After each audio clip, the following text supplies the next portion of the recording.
আসসালামু আলাইকুম রহমতুল্লাহ। ইন্নাল হামদালিল্লাহ নাহমাদুহু ওয়া নাস্তাঈনুহু মান ইয়াহদিহিল্লাহু ফালা মুদিল্লা লাহু ওয়া মান ইউদ্লিল ফালা হাদিয়া লাহু ওয়া আশহাদু আল্লা ইলাহা ইল্লাল্লাহু ওয়াহদাহু লা শারীকা লাহু ওয়া আশহাদু আন্না মুহাম্মাদান আবদুহু ওয়া রাসূলুহু। আম্মা বাদ, ফাউযু বিল্লাহি মিনাশ শাইতানির রাজীম। ওয়াল্লাযীনা হুম লিআমানাতিহিম ওয়া আহদিহিম রাউন। সম্মানিত দর্শক মণ্ডলী, আমরা আত্মসৎ সম্পর্কে গুরুত্বপূর্ণ তথ্যবহল আলোচনা করছিলাম। আত্মসৎ একটি মহাপাপ, যার ফলাফল হলো জাহান্নাম। আত্মসাৎ করলে মানুষ ইহকালও অপমান হবে, পরকালও অপমান হবে, এটা নিশ্চিত। আত্মসাৎ করা পয়সা দিয়ে এবাদত করলে সে এবাদত কবুল হবে না। আত্মসাৎ করা পয়সা দিয়ে দান খায়রাত করলে সে দান খায়রাত কবুল হবে না। যে সম্পদ ও আত্মসাৎ করবে, এই সম্পদ নিয়েও বিচারের মাঠে উপস্থিত হবে, এটা তার কাঁধের ওপরে চাপিয়ে দেওয়া হবে। দিন যত যাবে, সমাজে আত্মসাতের প্রবণতা তত বেশি হয়ে যাবে। মানুষ যত বিবেকহীন হবে, জ্ঞান শূন্য হবে, তত আত্মসাতের প্রবণতা বেশি হয়ে যাবে। দেখুন, আবু মুসা আশারী রাদিয়াল্লাহু তাআলা আনহু বলেন, রাসূল সাল্লাল্লাহু আলাইহি ওয়াসাল্লাম বলেছেন, অচিরেই তোমাদের উপরে এমন একটা সময় চলে আসছে, যে সময়টা হবে প্রতারণায় পরিপূর্ণ। ওই সময়ে যত মানুষ থাকবে সমাজে দায়িত্বশীল হিসাবে, সবাই হবে প্রতারক। কেউ কারো কাছে কোনো কাজ করে, কেউ কারো কাছে কোনো আমানত রেখে শান্তি তৃপ্তি পাবে না। সবারই আশঙ্কা থাকবে, হয়তোবা এ আমার অর্থ সম্পদ লুটে নিবে, হয়তোবা সে আমার অর্থ সম্পদ রক্ষা করবে না। অথচ আল্লাহ তাআলা তা হারাম করে দিয়েছেন। রাসূল সাল্লাল্লাহু আলাইহি ওয়াসাল্লাম বিদায় হজের ভাষণে তিনি বলেছিলেন, মনে রেখো, ইন্না দিমাআকুম ওয়া আমওয়ালাকুম হারামুন কা হুরমাতে ইয়াউমিকুম হাদা অফি শাহরিকুম হাদা অফি বালাদিকুম হাদা। মনে রেখো, নিশ্চয় তোমাদের রক্ত, তোমাদের অর্থ সম্পদ তোমাদের উপরে হারাম। একজন আর একজনের অর্থ সম্পদ অন্যায়ভাবে ভক্ষণ করতে পারে না। আজকের দিন যেমন হারাম, অর্থাৎ আজকে হলো হজের দিন, এই দিনে মারামারি হারাম, এই দিনে মানুষের সাথে অন্যায় আচরণ হারাম, এই দিনে যেমন অর্থ সম্পদ লুটে নেওয়া হারাম, তেমনিভাবে একজন আর একজনের পয়সা ভক্ষণ করবে, এই পয়সা গ্রহণ করাও হারাম। তিনি বলেন, এই মাসটি যেমন হারাম। বিদায় হজের ভাষণে তিনি বলেছিলেন, এই মাস হচ্ছে জুলহিজ্জা মাস, হজের মাস। এই মাস যেমন হারাম, এই মাসে কোনো অন্যায় অবিচার চলে না, এই মাসে কোনো ঝগড়া বিবাদ যুদ্ধ চলে না। এই মাস যেমন হারাম, তোমাদের একজনের সম্পদ আর একজনের উপর তেমন হারাম, তোমাদের একজনের রক্ত আর একজনের উপরে তেমন হারাম। কেউ কারো রক্ত অন্যায়ভাবে গ্রহণ করতে পারে না, কেউ কারো সম্পদ অন্যায়ভাবে ভক্ষণ করতে পারে না।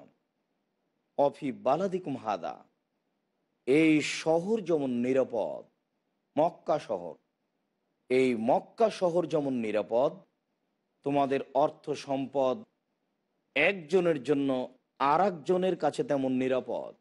আল্লাহ তাআলা মক্কা শহর নিরাপদ শহর বলে কসমই করেছেন। তিনি বলেন, অতীন, ডমর ফলের কসম, জাইতুন, জাইতুন ফলের কসম, তুরে সিনিন, তুর পাহাড়ের কসম, ওয়াহাদাল বালাদিল আমিন, এই নিরাপদ মক্কা শহরের কসম, লাকাদ খালাকনাল ইনসানা ফি আহসানে তাকবীম, আমি মানুষকে অতীব উত্তম করে সুন্দর আকৃতিতে সৃষ্টি করেছি। সুম্মা রাদাদনাহু আসফালা সাফিলিন, মানুষ যখন আমাকে মানেনি, আমার দেওয়া বিধান যখন মানেনি, তখন আমি তাকে সর্বনিম্নে উল্টা ফিরিয়েছি। অতএব এই মক্কা হচ্ছে নিরাপদ শহর। এই মক্কা যেমন নিরাপদ শহর, তেমন তোমাদের অর্থ সম্পদ একজনের জন্য আর একজনের নেওয়া হারাম, আর একজনের কাছে তেমনি নিরাপদ। কেউ কারো সম্পদ অন্যায়ভাবে ভক্ষণ করতে পারে না, লুটে নিতে পারে না, দখল করতে পারে না।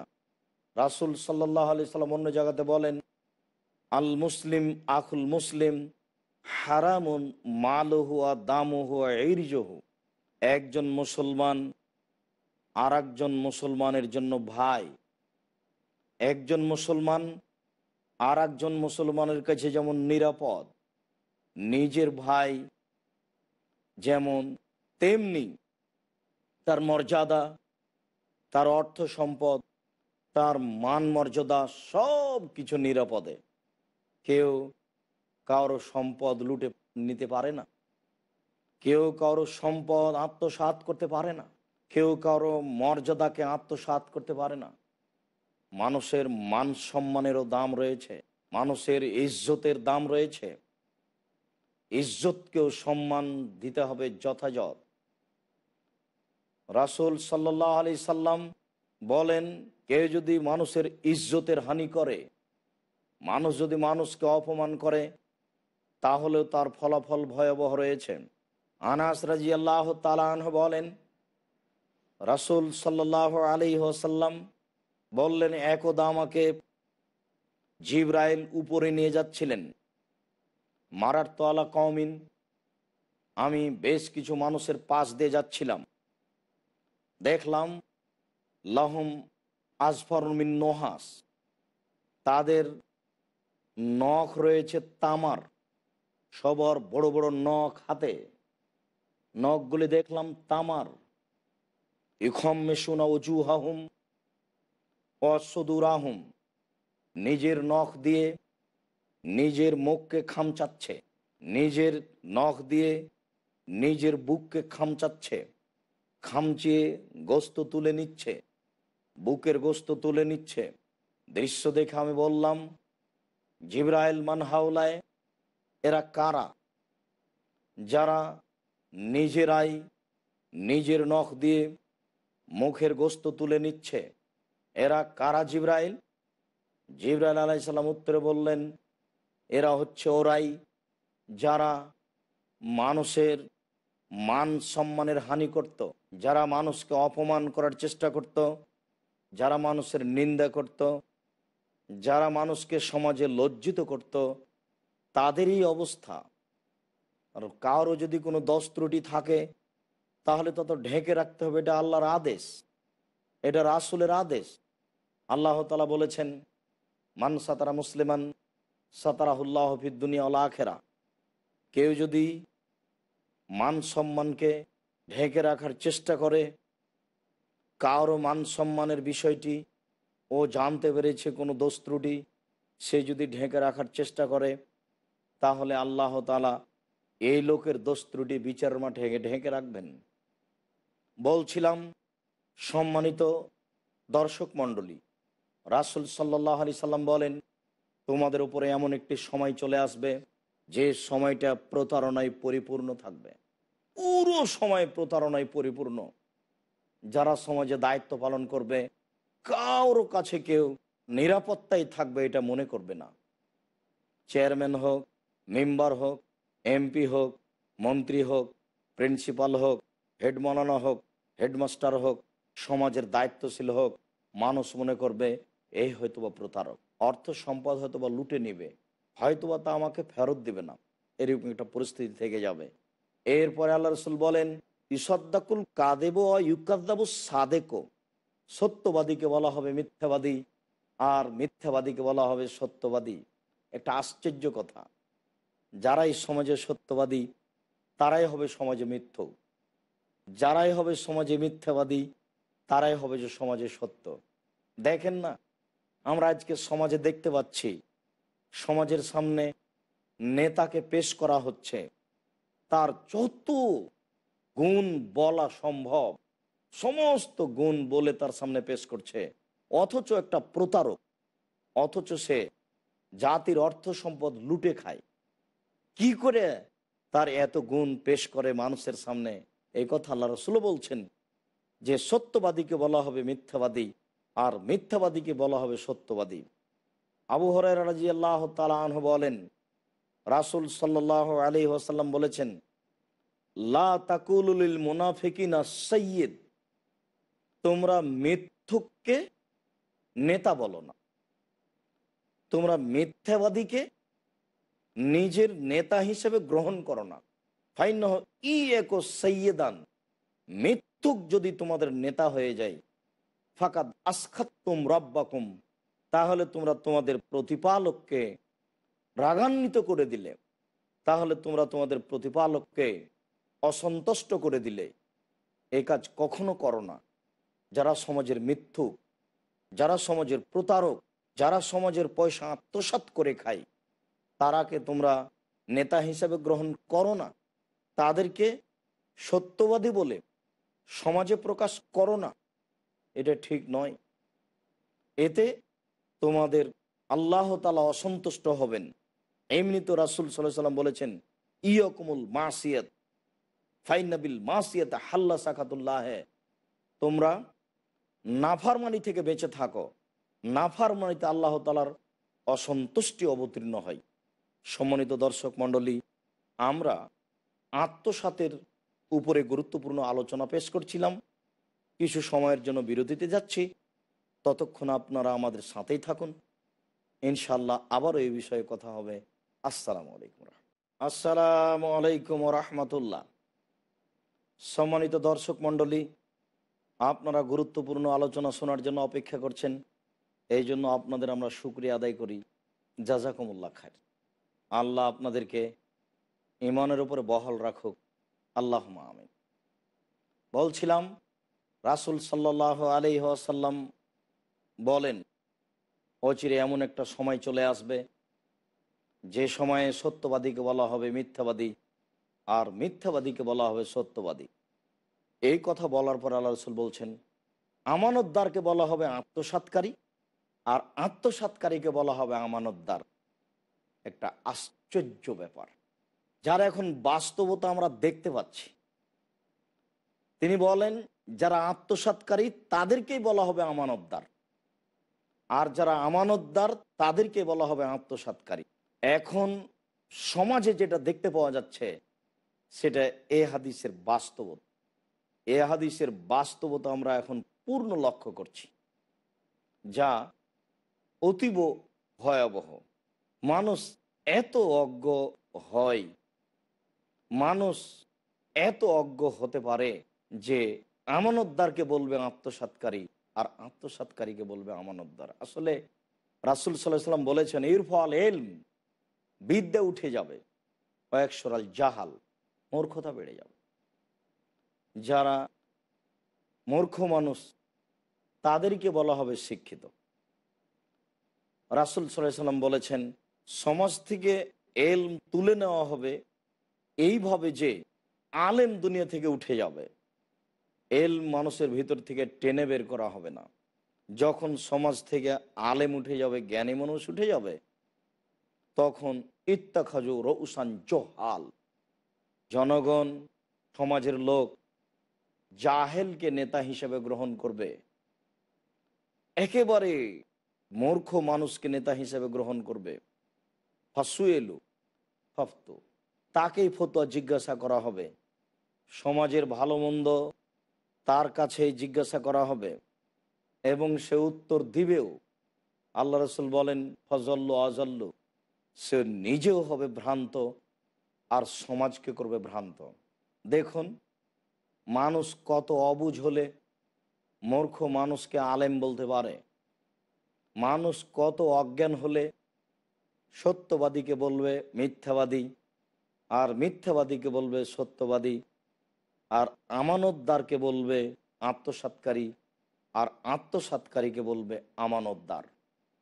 এই পর্যন্ত রাসূল সাল্লাল্লাহু আলাইহি সাল্লাম বলার পরে চুপ থাকলেন না, তিনি আরো বলছেন ওয়ায়ান্তিকুর রুআইবিজ। ওই সমাজে সমাজে যারা কথা বলবে তারা হবে রুআইবিজ। রুআইবিজ শব্দটা সাহাবীগণ বুঝতে পারলেন না। সাহাবীগণ বললেন, আল্লাহ রাসূল, আমরা তো বুঝতে পারলাম না রুআইবিজ কাকে বলে। রুআইবিজ কে, কিভাবে মানুষ রুআইবিজ হয়, এটা তো আমরা বুঝতে পারলাম না। তখন আল্লাহ রাসূল বললেন, একুনুর রাজুল আত্তাফির লিআমরিল আম্মা, জনসাধারণের যে নেতৃত্ব দিবে সে হবে ইতর শ্রেণীর মানুষ, এ হলো রুআইবিজ। একেবারে নিম্ন শ্রেণীর মানুষ সমাজে কথা বলবে, তারাই সমাজের দায়িত্ব পালন করবে। তারা হবে শিক্ষায় যেমন নিম্ন, আচরণে তেমন নিম্ন। কয়েকদিন আগে তারা গ্রামের বাড়িতে বিলের ধারে খালি পায়ে গামছা পরে ছাগল চড়াতো। হঠাৎ করে তারা হবে বিত্তশালী, তারাই দিবে সমাজের নেতৃত্ব, আর তারাই হলো রুআইবিজ। আর এরাই পয়সা আত্মসাৎ করবে, আর এদেরকেই বলা হবে যে সত্যবাদী, আর এদেরকে বলা হবে আমানতদার। এটা বাস্তব। রাসূল সাল্লাল্লাহু আলাইহি ওয়াসাল্লাম একদা বললেন জিজ্ঞাসার উত্তরে, জিবরাইল আলাইহিস সালাম জিজ্ঞাসা করলেন, আখবিরিনা না আমারাতেহা, আপনি কিয়ামতের একটু নিদর্শন সম্পর্কে বলেন। তখন আল্লাহ রাসূল বললেন, আন তালেদাল আমাত রাব্বাতাহা অতারাল হুফাতাল ওরাতাল আলা তারিয়া শায়ে এতাতা অলুনা ফিল বুনিয়ান। মানুষ যখন এমন হয়ে যাবে যে দাসী মালিককে জন্ম দিবে, কাজের মেয়ে মালিককে জন্ম দিবে, অর্থাৎ মানুষ যখন পিতামাতার সাথে কাজের মেয়ের মতো ব্যবহার করবে, মন্দ আচরণ করবে, তখনই হবে কিয়ামতের লক্ষণ। তিনি বলেন, যখন সমাজে প্রাসাদ নির্মাণ করবে ওই শ্রেণীর মানুষ, যারা ছিল ছাগলের রাখাল, যারা ছিল খালি পায়ে, পরনে জুতা ছিল না, যারা ছিল পরনে নগ্ন উলঙ্গ, পরনে কোনো কাপড় ছিল না, তাহলে খালি পায়ের অধিকারী, নগ্ন পোশাকধারী এবং ছাগলের রাখাল, এই তিনটে গুণ আল্লাহ রাসূল উল্লেখ করার পরে বলেন, এরাই সমাজের নেতৃত্ব দিবে, এরাই প্রাসাদ তৈরি করবে। এবার আপনি বলুন, সত্যবাদীকে মিথ্যাবাদী বলা হবে কিনা, আত্মসাৎকারীকে আমানতদার বলা হবে কিনা, এবং আমানতদারকে আত্মসাৎকারী বলা হবে কিনা। এই কথাই রাসূল সাল্লাল্লাহু আলাইহি সাল্লাম ওই সময়তে বলেছিলেন, যে সময়ে তিনি বললেন যে মারেজাত ওহু দহুম ও আমানাতহুম, মানুষের অদা অঙ্গীকার মিটে যাবে, মানুষের আমানত উঠে যাবে, কারো কাছে আমানত রক্ষা পাবে না, এরকম একটা পরিবেশ চলে আসবে। ওয়াইখতালাফু, মানুষের মধ্যে হইচই বেঁধে যাবে। তিনি তার ডান হাতের আঙ্গুলগুলি বাম হাতের আঙ্গুলের মধ্যে ঢুকিয়ে দেখালেন, দেখো এইভাবে যেমন আঙ্গুল ডান হাতের বাম হাতের আঙ্গুলের মধ্যে ঢুকে গেল, তেমনিভাবে সমাজের মানুষ মারামারি শুরু করে দিবে, হইচই দাঙ্গামা হাঙ্গামা শুরু করে দিবে। তখন সাহাবীগণ আল্লাহ রাসূলকে বললেন, ফিমা তা মরুনি, আল্লাহ রাসূল, তাহলে আমরা কি করতে পারি, এই সমাজে আমাদের করণীয় কি, আমরা কি করব? তখন রাসূল সাল্লাল্লাহু আলাইহি সাল্লাম বললেন, আলজেম বাইতাক, প্রথমত বাড়ি গ্রহণ করো, জরুরি প্রয়োজন ছাড়া বাড়ি ত্যাগ করবো না, মুখ বন্ধ করো, প্রয়োজন ছাড়া মুখে কথা বলবে না। এই দুইটা হবে তোমার মূলত এই সমাজে বেঁচে থাকার পথ। যখন মানুষ হবে আত্মসাৎকারী, যখন সমাজে থাকবে না কোনো ওয়াদা অঙ্গীকার, তখন জরুরি কাজ হবে তোমার জন্য মুখ বন্ধ রাখা এবং বাড়ি গ্রহণ করা। ওই সময়ে যেটুকু ভালো মনে করবে সেটুকু গ্রহণ করবে, আর যেটুকু ভালো মনে করছো না, চিনতে পারছো না, বুঝতে পারছো না, সেটুকু পরিহার করবে। এই কথা বলার পরে রাসূল সাল্লাল্লাহু আলাইহি সাল্লাম বলেন, তুমি তোমার আত্মাকে গ্রহণ করো, নিজেকে গ্রহণ করো। একা আমরা লাম্মা, জনসাধারণ থেকে বেঁচে থাকো, সমাজে যায়ও না। সমাজে গেলেই তোমার বিপদ নেমে আসবে, তোমার অপমান নেমে আসবে। অতএব আমানতদারির রক্ষা তোমার সমাজে হবে না। তুমি তখন নিজেকে বাঁচাতে গিয়ে একাই থাকো। সম্মানিত দর্শক মণ্ডলী, যখন আপনি দেখবেন আমানতদারকে আত্মসাৎকারী বলা হচ্ছে আর আত্মসাৎকারীকে আমানতদার বলা হচ্ছে, তখন আপনারা বাড়িতে ঢুকে যাবেন, বাইরে রাস্তাঘাটে যাবেন না, জরুরি প্রয়োজন ছাড়া বের হবেন না, নইলে ঈমান হারিয়ে যাবে। আল্লাহ আমাদেরকে সঠিক বোঝার তৌফিক দান করো, আল্লাহুম্মা আমিন। সম্মানিত দর্শক মণ্ডলী, আমরা এ বলে আজকের সংক্ষিপ্ত কথা এখানেই শেষ করছি। সুবহানাকা আল্লাহুম্মা ওয়া বিহামদিকা আশহাদু আল্লা ইলাহা ইল্লা আনতা আস্তাগফিরুকা ওয়া আতুবু ইলাইক। আসসালামু আলাইকুম।